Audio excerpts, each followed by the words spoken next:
name's Ben Troke. I'm a partner in the health advisory team at Hill Dickinson based in Leeds.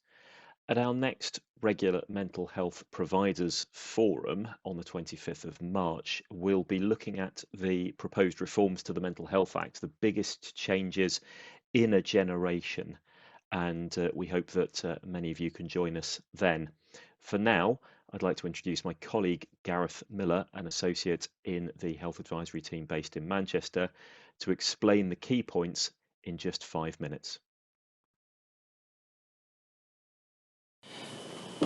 Mental Health Act reform, the white paper, follows on from the independent review chaired by Sir Simon Wesley, which reported in December 2018. The government adopts the majority of the changes suggested in the review. Running through some of the key themes, the criteria for detention would be set to change in respect of patients detained under Section 2, Section 3 and also subject to community treatment orders. Significantly, the criteria would be amended to include that the purpose of care and treatment is to bring about a therapeutic benefit, and also that detention should only be used if the risk of harm is substantial. The principle being that detention would only be permitted in the most serious of situations.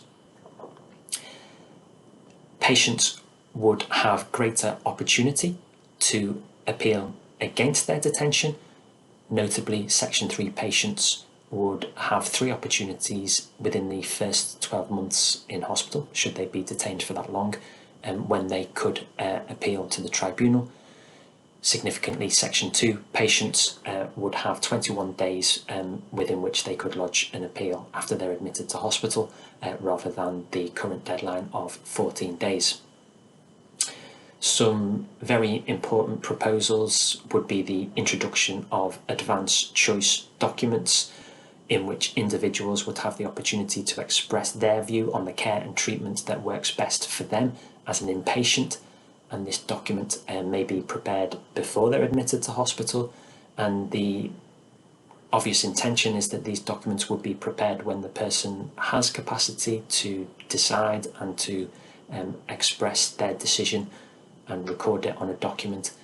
Those documents would then be available should the person be in a situation where they lose capacity because they're very unwell, or lose capacity for whatever other reason, and they would only be referred to in situations where the person does not have capacity.